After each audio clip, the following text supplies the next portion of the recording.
Dear friends, welcome to Biblical Parivartana once again. Welcome to దేవుని ప్రేమ ఇదిగో ధ్యానాలు. April 14వ తారీఖుకి చెందినటువంటి వాక్య భాగం లేవీకాండం 18వ అధ్యాయం. వాక్యం చదువుకుందాం. ఇది సుదీర్ఘమైనటువంటి అధ్యాయం. కొన్ని వచనాలు చదువుకుందాం. ఇప్పుడు ఈ ఆరంభ దశలో చాలా ఆశాజనకంగా ఉండేటువంటి క్రోడీకరణ ఉంటుంది. హోలీనెస్ కోడ్ అంటారు. దాని గురించి మనం ధ్యానించుకుందాం. అంతకుముందు ప్రార్థన. Beloved Father, we come to you to ask for your help as we understand your word. Please help us to hear your voice. Give us the grace to obey it. We ask this for Christ's sake. Amen. లేవీకాండం 18వ అధ్యాయం మొదటి 4 వచనాలు, తర్వాత 24 నుండి 30 వచనాలు కూడా చదువుకుందాం.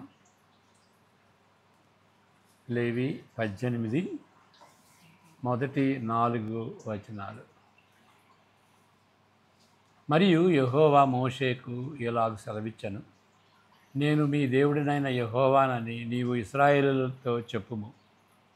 మీరు నివసించిన ఐగుప్తు దేశాచారముల చొప్పున మీరు చేయకూడదు. ఐగుప్తు దేశ ఆచారముల చొప్పున మీరు చేయకూడదు. నేను మిమ్మల్ని రప్పించుతున్న కానాను దేశాచారముల చొప్పున మీరు చేయకూడదు. వారి కట్టడలను బట్టి నడవకూడదు. మీరు నా విధులను గైకొనవలెను. నా కట్టడలను బట్టి నడుచుకొనుటకు వాటిని ఆచరింపవలెను. మీ దేవుడగు నేను యెహోవాను. తర్వాత 24 నుండి 30 వరకు.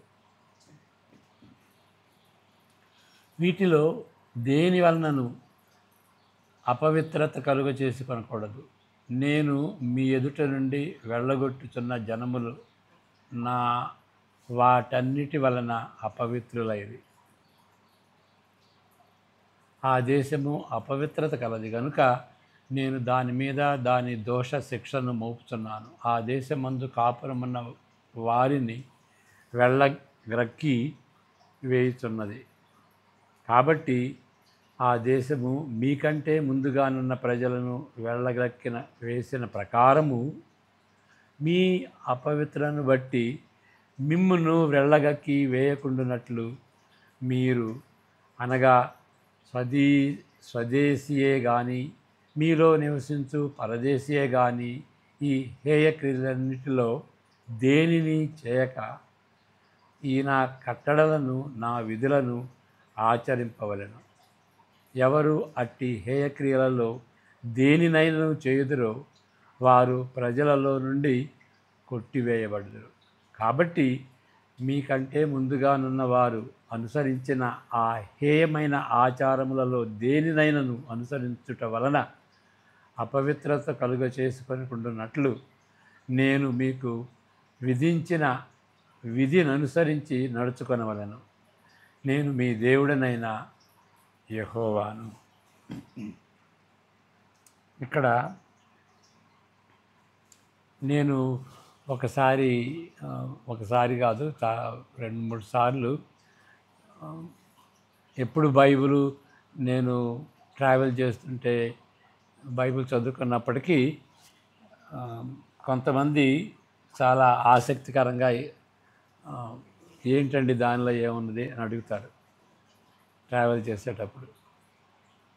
కొన్నిసార్లు ఏమన్నారంటే, ఎందుకండి అలా బైబిల్లో ఉన్నవి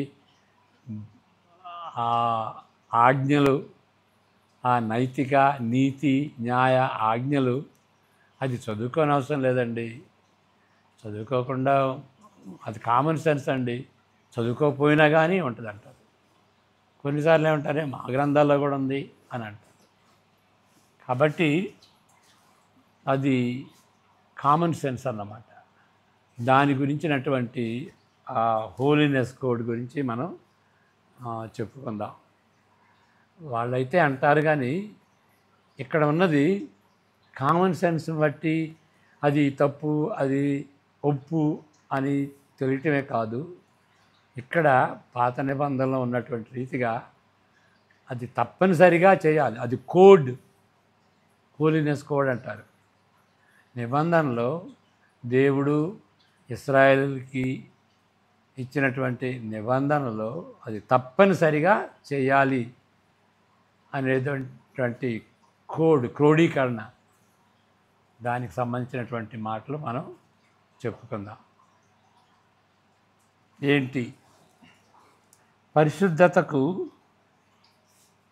క్రోడీకరణ, హోలీనెస్ కోడ్ ఒక ఆరంభ దశ లేవి 18లో చాలా ఆశాజనకముగా ఉంటుంది.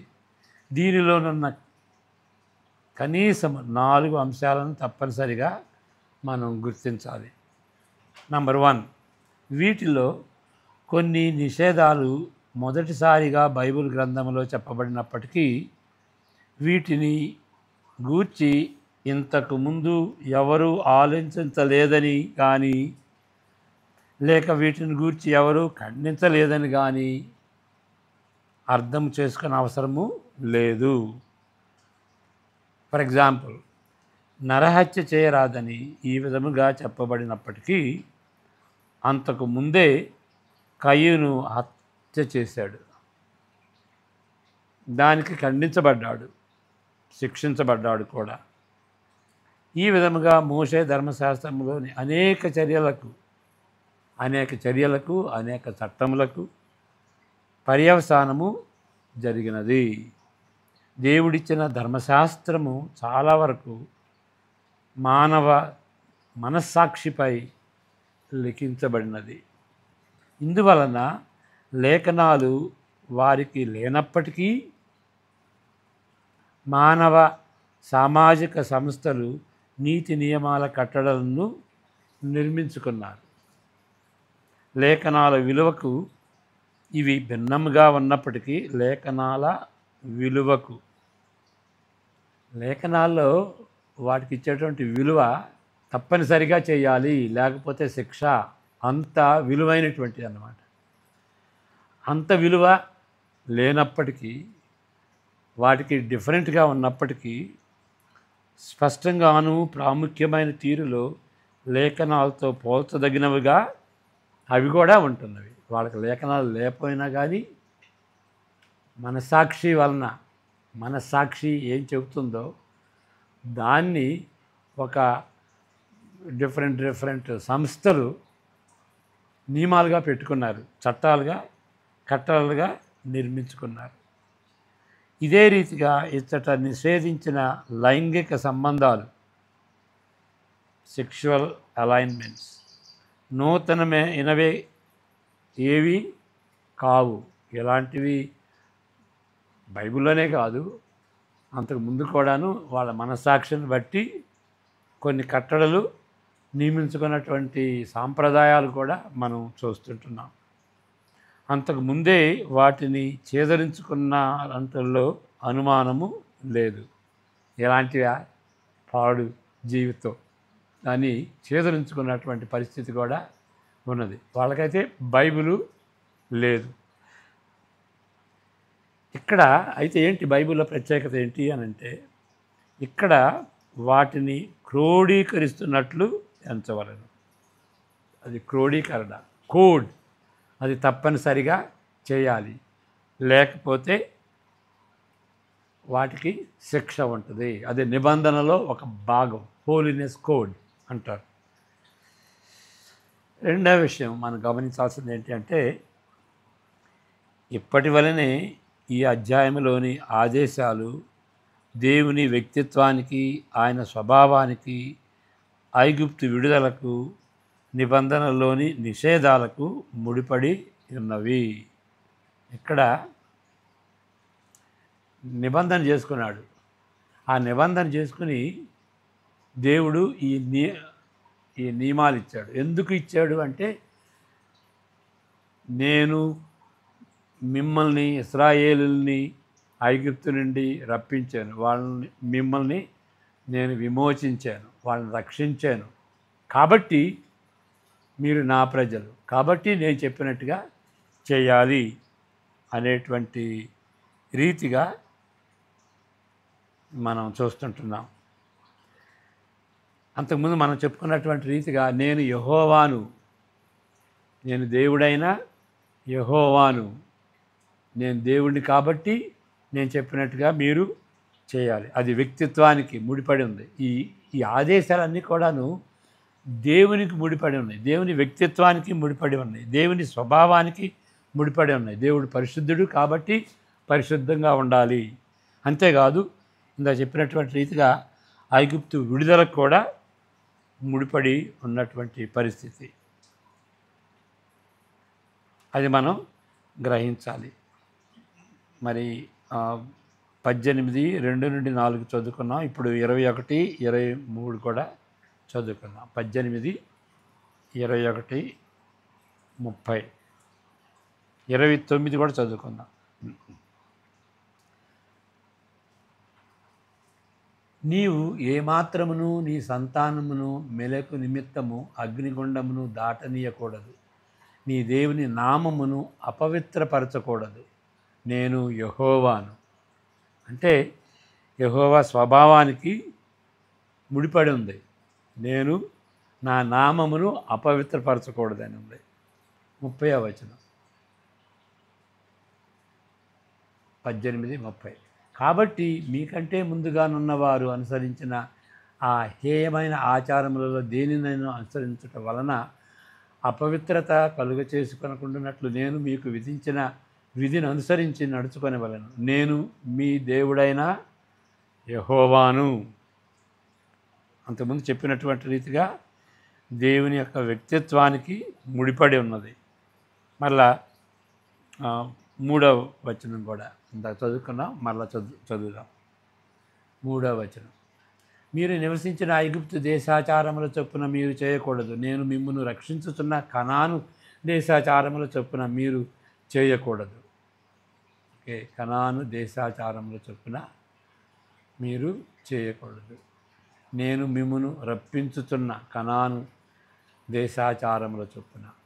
కాబట్టి అది మీరు నివసించిన ఐగుప్తు దేశాచారముల చొప్పున కానీ కనాను దేశాచారముల చొప్పున కానీ వాటిని అనుసరించి చేయకూడదు. కాబట్టి ఈ స్వభావానికి ఐగుప్తు విడుదలకు ముడిపడి ఉన్నాయి ఇవన్నీ కూడా, అది మనం గ్రహించాలి. అంటే దేవుడు రక్షించుకొని ఇచ్చినటువంటి ఆజ్ఞలు, వాళ్ళు దేవుని చేత రక్షింపబడి దేవునికి చెందినటువంటి ప్రజలు కాబట్టి ఈ ఆదేశాలు ఇవ్వబడినవి. 3వ విషయం, ఇచ్చట నిషేధించబడిన వాటిల్లో చాలా వరకు లైంగిక సంబంధాలను అడ్డగిస్తున్నవి. ఈ సంబంధాలు పెట్టుకోకూడదు అని నిషేధించేటువంటి రీతిగా, అడ్డగించేటువంటి రీతిగా ఇక్కడ ఉన్నాయి. తల్లితో కానీ, మారు తల్లితో కానీ, సహోదరితో కానీ, మారు తల్లి కుమార్తెతో కానీ, మనుమరాలితో కానీ, పినతల్లితో కానీ, వదినతో కానీ, మరదలు మొదలగు వారితో కానీ ఏ పురుషుడు లైంగిక సంబంధాలు పెట్టుకొనకూడదు. ఇప్పుడు ప్రోగ్రెసివ్ మొరాలిటీ అంటాం కదా, అదంతా పాత సాంప్రదాయాలండి. ఇప్పుడు ఈ దినాల్లో, ఆధునిక దినాల్లో ఆ అడ్డంకులు ఏమి లేవు, విచ్చలవిడిగా స్వతంత్రంగా జీవించవచ్చు అంటారు. అయితే బైబిల్లో అవి నిషేధించబడినాయి. స్వలింగ సంపర్కము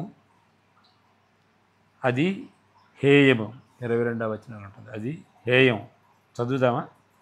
18:22. Homosexuality హేయం, Leviticus. స్త్రీ శయనము వలె పురుష శయనము కూడదు, అది హేయము. పశువులతో సంపర్కము విపరీతం,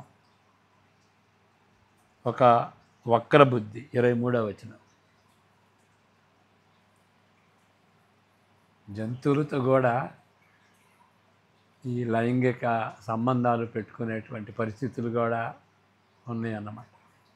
ఏ జంతువునందును నీ స్థలనము చేసి దాని వలన అపవిత్రత కలుగ చేసుకొనకూడదు. జంతువు స్త్రీని పొందినట్లు ఆమె దాని ఎదుట నిలువరాదు, అది విపరీతము.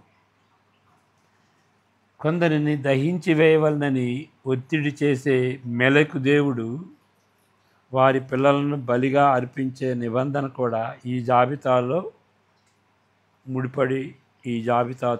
ముడిపడి ఉన్నది. 21వ వచనం. మెలెక్ దేవతలో ప్రత్యేకత ఏంటి అని అంటే, అది మెటల్ కంచుతో చేయబడినటువంటి ఆ దేవత. ఆ కడుపు దగ్గర ఓపెన్గా ఉంటుంది, లోపల మంట ఉంటుంది, ఈ హస్తాలు ముందుగా చాచి ఉంటాయి. కొంతమంది పిల్లల్ని అక్కడ హస్తాల్లో పెడితే ఆ బేబీ రోల్ డౌన్ చేసేసి తిరిగి లోపలికి వెళ్ళి దహనం అయిపోద్ది. ఈ మెలకు దేవత ఏమంటుందంటే బలి అర్పించాలి, మనుషుల్ని బలి అర్పించాలి. కాబట్టి కొందరు ఏం చేస్తారంటే పిల్లల్ని బలిగా అర్పిస్తారు. అది చేయకూడదు. మరి అంతకుముందు ఇలాంటి సంబంధాలతో ఏ సెక్షువల్ ఇంటిమేసీ ఉండకూడదు, లైంగిక సంబంధాలు ఉండకూడదు అనే దానిలో దీన్ని ఎందుకు కలిపారు? ఈ మెలెక్ దేవుని గురించి ఎందుకు చెప్పాల్సి వచ్చింది అని అంటే, బహుశా ఈ అధ్యాయంలో ఉన్న కుటుంబ సమగ్రతను బట్టి, అంటే ఇది కుటుంబాలు ఉన్నటువంటి వాళ్ళకి ఒకళ్ళకి సంబంధం ఉండకూడదు అనేటువంటి తీరులో ఈ కుటుంబానికి చెందినటువంటి వాళ్ళని, పిల్లల్ని బలిగా అర్పించకూడదు. కాబట్టి ఆ ఫ్యామిలీ ఇంటిగ్రిటీ అయి ఉండొచ్చు. ఎందుకంటే ఒక విధంగా ఇది వేరుగా ఉండేటువంటి నియమం. మరి దాన్ని దీంతో ఎందుకు కలిపారు అంటానికి ఒక బహుశా అంటే అక్కడ క్లియర్గా లేదు, అది ఊహించుకోవచ్చు అన్నట్టుగా చెప్పబడినటువంటి విషయం. ఇశ్రాయేలీయులు ఆక్రమించుకుంటున్న దేశపు భ్రష్టత్వాన్ని, అప్పుడే అభివృద్ధి చెందుతున్న ఇశ్రాయేలు దేశము అలవర్చుకొనకుండులాగున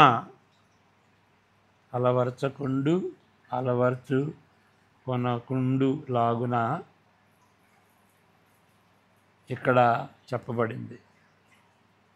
అక్కడ వక్రీకరణమైనటువంటి ఆచరణలను నిషేధిస్తున్నాడు. ఎందుకు? ఆ ప్రాంతంలో చేసినట్టుగా మీరు చేయకూడదు.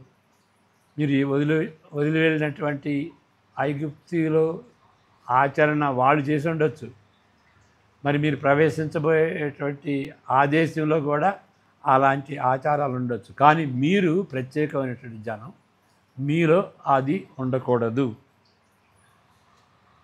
జన్మభూమి వారిని వాంఛించినట్లు, ఎక్కడైతే పుట్టారో వాళ్ళని ఎందుకంటే ఆ ప్రజలు వాళ్ళ దేశాన్ని నుండి వెళ్ళిపోవాల్సి వచ్చింది కదా. కానానీయులు వాళ్ళు వెళ్ళిపోవాల్సి వచ్చింది. అదే మీరు కానీ అదే ఆచారాలతో చేస్తే మీకు అదే గతి పట్టుద్ది అంటున్నాడు దేవుడు, యెహోవా దేవుడు. జన్మభూమి వారిని వాంఛించినట్లు ఇశ్రాయేలీయులకు కూడా ఆ గతి పట్టకూడదని ఇచ్చిన నిషేధాలు. మీరు చేస్తే మీరు కూడా అక్కడనే వెళ్ళిపోతారు. ఒక విధంగా వెళ్ళిపోయారు కూడాను. ఎక్కడికి? బబులోను వెళ్ళారు. ఈ ప్రజలు అదే వాగ్దాన దేశంలోనికి ప్రవేశించక ముందే వారు ఎదుర్కొనబోయే చెర, బైబిల్ చెర ఛాయగా ఇక్కడ సూచించబడింది. ఇంకా వాళ్ళు ప్రవేశించలేదు, కానాన్లో ప్రవేశించలేదు.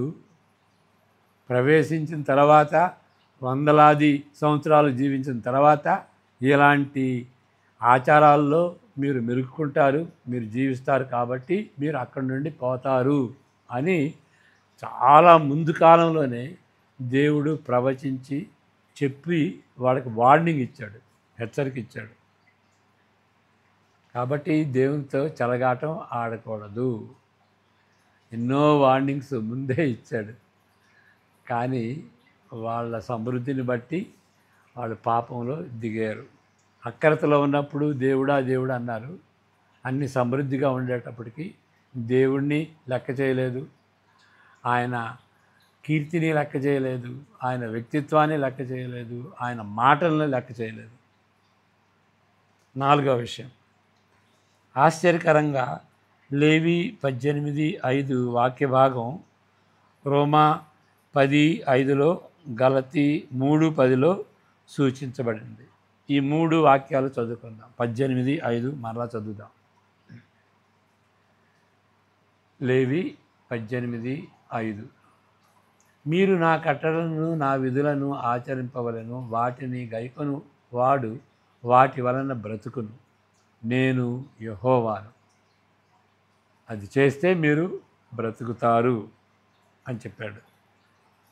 రోమా 10:5, రోమా 10:5. ధర్మశాస్త్ర మూలమగు నీతిని నెరవేర్చువాడు దాని వలననే జీవించునని మోషే వ్రాయిచున్నాడు. ధర్మశాస్త్ర మూలమగు నీతిని నెరవేర్చువాడు దాని వలననే జీవించును అని రోమా 10లో మనం చూస్తుంటున్నాం. మరి గలతీ 3:10, ధర్మశాస్త్రము విధించిన క్రియలకు సంబంధులందరూ శాపమునకు లోనై ఉన్నారు. ఎందుకనగా ధర్మశాస్త్ర గ్రంథమందు వ్రాయబడిన విధులన్నీ చేయుటయందు నిలకడగా ఉండని ప్రతి వాడును శాపగ్రస్తుడు అని వ్రాయబడి ఉన్నది. వాటిని అవలంబించకపోతే శాపగ్రస్తుడు, శాపానికి లోనవుతాడు. కాబట్టి ధర్మశాస్త్రంలో ఉన్నటువంటి ప్రతిదీ కూడాను తప్పనిసరిగా అది కోడ్ లాగా, హోలీనెస్ కోడ్ లాగా దాన్ని అవలంబించాలి. ఇక్కడ ఈ రెండింటి నూతన నిబంధన వాక్య భాగాల్లో చర్చనీయాంశము ఒకటే. ఈ దీనిలోది చర్చ ఒకటే. అంటే విశ్వాసం వలన నీతిమంతుడిగా తీర్చబడతాడు, కానీ ధర్మశాస్త్రం అవలంబించటాన్ని బట్టి కాదు. ఎందుకంటే ముందుగా అసలు వాళ్ళు అవలంబించలేరు, అవలంబించటానికి శక్తి ఉండదు. వాళ్ళు పాపులు, పాప స్వభావం కలవారు. అయితే ఎందుకు ఇచ్చాడు దేవుడు అనేది వేరే ప్రశ్న. ఎందుకు ఇచ్చాడంటే, ధర్మశాస్త్రాన్ని దేవుడు ఎందుకు ఇచ్చాడంటే, దేవుడు ఎలాంటి దేవుడు, ఏది ఇష్టం ఏది అయిష్టం, ఆ దేవునికి వ్యతిరేకంగా చేస్తే అది పాపం. పాపాన్ని ఎత్తి చూయించేది, దేవుని మాటలను ఎత్తి చూయించేది. పాపం ఉండొచ్చు, కానీ దేవునికి వ్యతిరేకంగా, దేవుని మాటలకు వ్యతిరేకంగా చేసేది అలాంటి పాపం. దాన్ని ఏమంటామంటే అతిక్రమణ అంటాం, ట్రాన్స్గ్రెషన్ అంటాం. దేవుడు చెప్పిన దాన్ని అధిగమించావు, అతిక్రమించావు అనేటువంటి ఆ యొక్క డెఫినిషను వచ్చింది ధర్మశాస్త్రాన్ని బట్టి. రూల్ అనుకోవచ్చు, ఏదో రూల్స్ పాటించకపోతే ఓకే, రూల్ పాటించకపోతే అది ఒక మిస్టేక్, జరిమానాకి మనం పాత్రలు అన్నమాట. కానీ ఇక్కడ అది కాదు. దేవుడు చెప్పిన దానికి, దేవుడు లేకపోతే పాపం అనేది లేదు. దేవుడు చెప్పిన దాన్ని ఉల్లంఘిస్తే అది పాపం, దేవుడు చేసిన దాన్ని ఉల్లంఘిస్తే అది పాపం. దేవుడు పవిత్రంగా చేశాడు, మనం సృష్టించాడు. మరి దేవునికి వ్యతిరేకించినప్పుడు ఆ ఆ పవిత్రత నుండి, ఆ మహిమ నుండి, ఆ గ్లోరీ నుండి మనిషి పడిపోయాడు. అదే పాపం. రోమా 3:23 అదే చెబుతుంది. For men have sinned and come short of the glory of God. దేవుని మహిమను దేంతో అయితే ఏ విధంగా దేవుడు మనల్ని సృష్టించాడో ఆ మహిమ దాన్ని కోల్పోయాం. అందరూ కోల్పోయారు. ప్రతి మనుషుడు, ప్రతి రకమైనటువంటి మనుషుడు, యూదుడు కానీ అన్యుడు కానీ. ఈ రెండింటి నూతన నిబంధన వాక్య భాగాల్లో చర్చనీయాంశము ఒకటే. ధర్మశాస్త్రము, లా అనగా నిబంధన శాస్త్రము, లా కవనెంట్, నియమాలపై, కట్టడలపై ఆధారపడి ఉన్నది. ఇది చేయాలి, ఇది చేయాలి, ఈ కట్టడలు అనుసరించి చేయాలి. అది కవనెంట్, లా కవనెంట్ అన్నమాట. యూదులతో దేవుడు చేసుకున్నటువంటి, మోషే ద్వారా చేసుకున్నటువంటి నియమం, నిబంధన. అది కట్టడలపై ఆధారపడి ఉన్నది. దేవుని వాక్కులపై విధులను అనుసరించిన ఎడల వారు నివసించగలరు. వారికి విశ్వాసము అవసరము లేదని దీని అర్థము కాదు. వాళ్ళకు కూడా పాత నిబంధనలు కూడా విశ్వాసం అవసరం. దైవ కృపను పాత నిబంధన ప్రతిబింబించుట లేదని అసలే అనకూడదు. దీని అర్థం అదే, అసలే కాదు. అంటే దేవుని వాక్యులపై విధులను అనుసరించిన ఎడల వారు నివసించగలరు, వారికి విశ్వాసం అవసరం లేదని కానీ, దైవ కృపను పాత నిబంధన ప్రతిబింబించడం లేదని అసలే కాదు. అంటే పాత నిబంధనలో రూల్స్, దేవుని యొక్క రూల్స్ పాటిస్తే సరిపోద్ది. క్రొత్త నిబంధనలో దేవుని కృప పాటించని అవసరం లేదు అన్నాను. అలాంటి విభేదం పాత నిబంధన క్రొత్త నిబంధన మధ్య ఉండదు. పాత నిబంధనలో కూడాను దేవుని కృప ఉంటుంది. క్రొత్త నిబంధనలో కూడాను దేవుని యొక్క శిక్ష ఉంటుంది. బలియాగం యొక్క నియమావళిని బట్టి దేవుని కృప కనిపిస్తుందని చెప్పలేము. దేవుని యొక్క బలియాగం దేవుని కృప చొప్పున దేవుడు ఒక మార్గాన్ని తెరిచాడు. కాబట్టి ఆ బలులు కూడాను దేవుని కృప చొప్పున దేవుడు తెరిచినటువంటి మార్గం, తనతో సంబంధం కలిగి ఉండటానికి దేవుడు ఏర్పరిచినటువంటి ఆ మార్గం, అదే బలియాగం. నిబంధనను ఉల్లంఘించిన వారు తిరిగి వచ్చే మార్గము ఏర్పరచబడినది కదా, కాబట్టి అది దేవుని కృప. కానీ పాత నిబంధనకి క్రొత్త నిబంధనకి మరలా విభేదం ఉంది. ఏంటి అది? విధులు, కట్టడలు ధర్మశాస్త్రమునకు మూలాధారము, హార్ట్ బీట్. హార్ట్ బీట్ ఏంటి అని అంటే, మూలాధారం ఏంటి అని అంటే, విధులు, కట్టడలు. తప్పకుండా ఆ కోడ్ని అనుసరించాలి. దీనికి డిఫరెంట్గా ఉండేది, దానికి విరుద్ధంగా ఉండేది, దానికి కాంట్రాస్టింగ్గా ఉండేది ఏంటి అంటే, అబ్రహాము నిబంధన వలె నూతన నిబంధనకు అన్నిటికంటే విశ్వాసము మూలాధారము. విశ్వాసం, దీనికేమో విశ్వాసం మూలాధారం, దీనికి ధర్మశాస్త్రంలో ఉన్నటువంటి విధులు, కట్టడలు మూలాధారం. విధులు, కట్టడలు ఓల్డ్ టెస్టిమెంట్కి మూలాధారం, విశ్వాసము న్యూ టెస్టిమెంట్కి మూలాధారం. అంటే రెండింటికి మధ్య ఏమీ పోలికలు ఉన్నాయా లేవా అంటానికి వీలేదు. పోలికలు ఉన్నాయి. ఆయా విధులు పోలికగా ఉన్నప్పటికీ,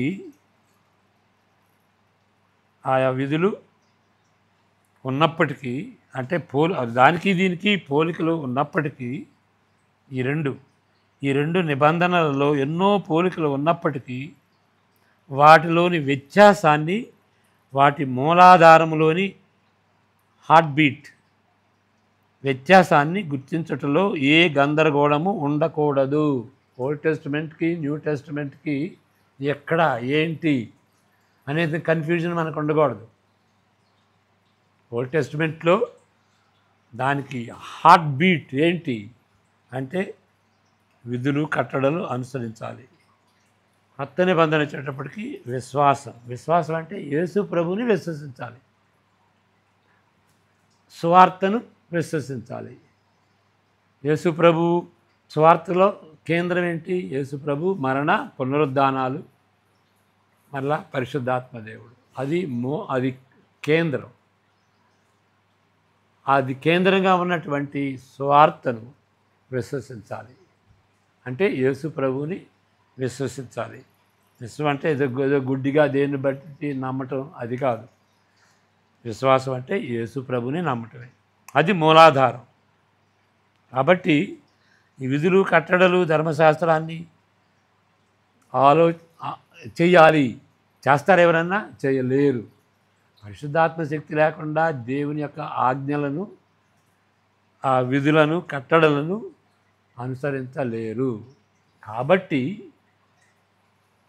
ఈ విశ్వాసం అవసరమైంది, క్రొత్త నిబంధన అవసరమైంది. పాత నిబంధన పాపాన్ని ఎత్తి చూపించుతుంది. ఇట్లా ఉండాలో నువ్వు లేవు అని పాపాన్ని ఎత్తి చూపించదు. కాబట్టి పాప విమోచన ఎట్లా పొందాలి, పాప రక్షకుని దగ్గరికి వెళ్ళేటువంటి రీతిగా సూచించేటువంటి రీతిగా పాత నిబంధన ఉంటుంది. ఆయనే యేసుప్రభు, పాప రక్షకుడు. తన జీవితాన్ని బలిగా అర్పించి మనకి పాప క్షమాపణ ఇవ్వటమే కాకుండాను పాపం చేయకుండా పవిత్రమైనటువంటి పవిత్రాత్మను మనకి, పవిత్రాత్మ శక్తిని మనకి అనుగ్రహించాడు. అది దేవుని యొక్క ఆశ. కానీ మన ఆశ అదేనా? మనం ఆశపడుతున్నావా? దేవునితో సంబంధం కలగాలి, దేవుడు చెప్పినట్టుగా నేను చేయాలి, పరలోకంలో ఆయనతో ఉండాలి, ఆయన సంతోషపెట్టేటువంటి రీతిగా జీవించాలి అనేటువంటి ఆశ ఉన్నదా? ఆశ ఉంటే విశ్వాసం, యేసుప్రభు యేడల విశ్వాసం అత్యవసరం. అది గ్రహించుకోవాలి. ఆశ లేదు అంటే యేసుప్రభు అవసరం లేదు. రక్షణ అవసరం లేకపోతే రక్షకుడు ఎందుకు? అది మనం ఈ యొక్క వాక్య భాగంలో లేవి 18లో నేర్చుకునేటువంటి నగ్న సత్యం. ప్రార్థన చేసుకుందాం. యెహోవా నిన్ను ఆశీర్వదించి కాపాడును గాక, తన ముఖ కాంతిని నీపై ఉదయింపజేసి నిన్ను కరుణించును గాక. ఆయన ముఖ కాంతిని నీపై ప్రకాశింపచేసి నిన్ను, నీ ఇంటి వారిని ఇప్పుడు ఎల్లప్పుడూ కరుణించి సమాధానము అనుగ్రహించును గాక. ఆమేన్. God bless you.